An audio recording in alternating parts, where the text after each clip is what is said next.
Hola, amiga. Welcome to the Latina Leadership Podcast, a podcast by Latinas for all women. Get ready because today's conversation is really special. Hola, amiga, and welcome to another episode of the Latina Leadership Podcast. I'm your host, Andrea, and thank you for being here today. And I'm going to apologize in advance because my voice, as you can tell a little bit, is a little rough because I've been sick these past couple days. So apologies. But I want to start this episode with a question that's been on my mind. What is the language of our legacy? Is it something we write in a will, or is it something we whisper in an ear when someone needs to hear it most? You know, in our families and communities, we often inherit more than physical things. You know, we inherit ways of being, ways of persevering, and specific phrases that hold entire worlds of meaning. Phrases like Si Se Puede or Échale ganas. And they're not just words. They are compact packages of history, struggle, and faith passed from one generation to the next. And today's story is a beautiful exploration of what happens when someone decides to take that inherited language, that compact package of belief, and translate it into a tangible action. It is from a listener named Yurisa Garcia, and it is about the scholarship she founded. So let us listen to her words. Let us listen and watch her story. So I put on my headphones here and let's watch the video. Hi, my name is Yurisa Garcia, and this is my story behind my Si Se Puede Scholarship. Born in Houston, Texas, and raised in the Rio Grande Valley, I was fortunate enough to graduate from Texas A&M University debt-free with the help of scholarships and financial aid. I know firsthand what it's like to face financial barriers in order to attend college, and that is why I decided to put my passion into action and create my own Si Se Puede Scholarship in honor and in memory of my father, Rio Garcia, who is no longer with us, but would always say, Si Se Puede, Mija. Last year, I was able to give out 3 $500 scholarships, and this year my hope is to be able to double that amount and give out 6 $500 scholarships in order to give back to our first generation students and break those financial barriers. But in order for me to do this, I need the help of my community to be able to raise these funds and be able to continue to give back to our community one scholarship at a time. I am hoping that with your help, this year we'll be able to give out our 6 scholarships to our recipients, and I'm excited to be able to see who our future scholars will be.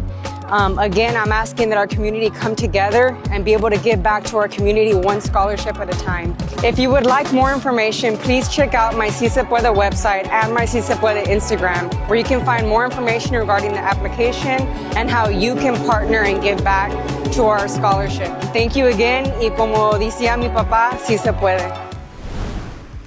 Oh, what an amazing ending. And, you know, she ends it with saying, y como decía mi papá, si se puede. And, you know, in that simple closing, Yurisa shows us the entire shape of her mission.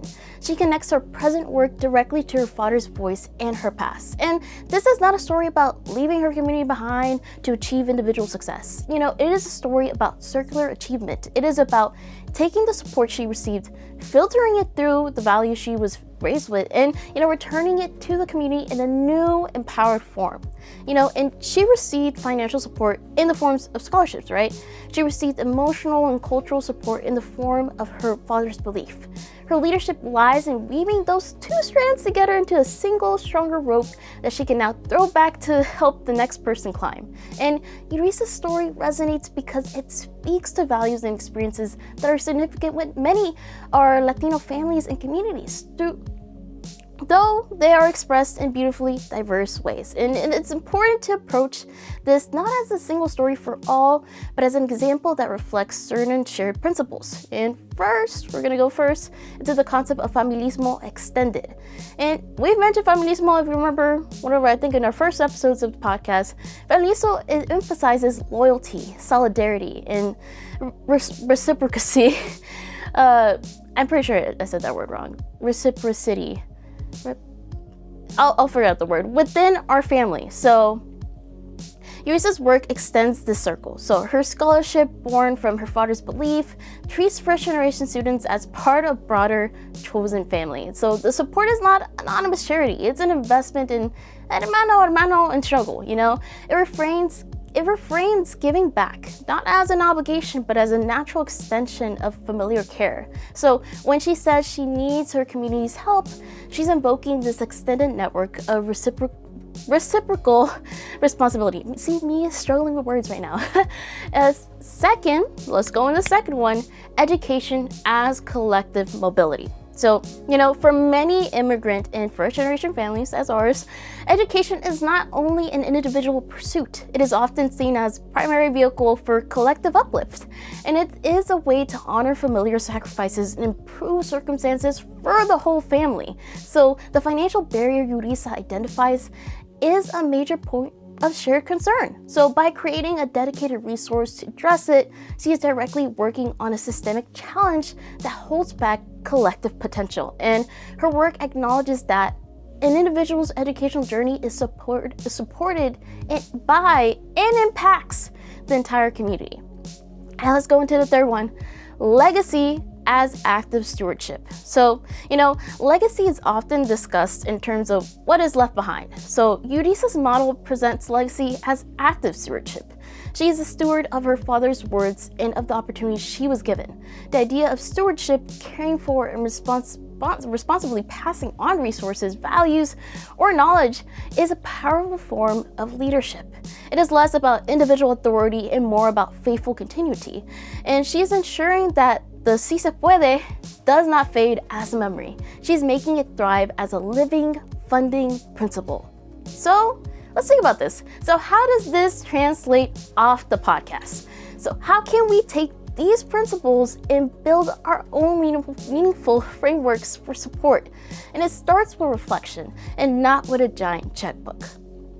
First, another step-by-step, I'm sorry guys. First, identify your received gift. So, take a moment to reflect. What was a form of support, financial, social, emotional, or knowledge base that was critical to your progress? So for Yurisa, it was clearly financial aid and her father's encouragement. And for you, it might have been a family member's network that gave you your first job lead, or it could be the cultural wisdom of navigating two worlds that made you a keen problem solver, or access to a bilingual program or a mentor who understood your background. So name this gift and understand its nature, and this is the seed of your framework.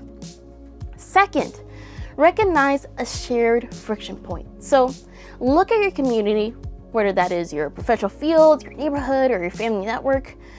Where is there a recurring, frustrating hurdle that others are facing? Yurisa identified the financial aid gap for first-gen students. And your point of friction might be a lack of accessible, clear information about homeownership or investing. It might be the isolation of being one of the few in your workplace, or the difficulty of accessing specific professional certifications. So your personal experience with this friction is your expertise. You do not need to be an expert in everything. You need to be an expert in navigating this one thing. And third, design a catalytic intervention. Wow, big words here, Andrea. Yeah, I know. You do not need to solve the whole problem. And that's the the interesting thing about it. Your goal is to create a catalyst, a small strategic action that reduces friction. So Yurisa's 500 scholarship is a catalyst. It may not cover full tuition, but it can cover books, laptop, or some of the semester fees. And that can fundamentally change the math of college for a student. And a catalytic intervention could be, hosting a 1-hour virtual office hours twice a month, or to demystify your career path. Examples here. It could be creating a simple shareable digital guide with 5 resources you use to buy your first home, or starting a small private group chat for people in your company to share experiences and strategies. And the scale of this is not the point. The specificity and the sincerity is. And when Yurisa invites her community to contribute, she's doing something really important here. She is not just fundraising, she is community building. She is creating a shared project where many people can see their role. The retiree who gives $20 to it, the college student who shares the application link, the professional who offers the mentor or recipient, and they all become co-stewards of this legacy. This creates a resilient, multi-generational support system. It moves away from a model of single heroes and towards a model of collective ecosystems of support. It tells a new story. It says our progress is connected. It shows that our cultural strengths are practical tools for problem solving. It reminds us that the most powerful language of legacy is one that is spoken through our actions. And the invitation from Yurisa's story is an invitation to be a translator, to look at the gifts you have received, the practical help, the cultural wisdom, the whispered words of encouragement, and ask yourself, how can I translate this into a form that someone else can use today? And your legacy is not a distant destination. It is the very next step you take to make the path behind you a little clearer, a little firmer for whoever's coming next. It's not understanding that it is understanding that Si Se Puede is not just something we say. It is something we can actively build, fund, and make real for each other. And thank you, Yurisa, for your beautiful example of stewardship. Thank you for showing us how our deepest values can shape our most impactful work, and for reminding us that our communities grow stronger when we invest in their dreams.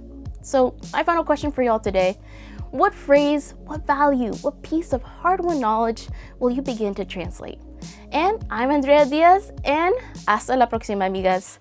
Bye!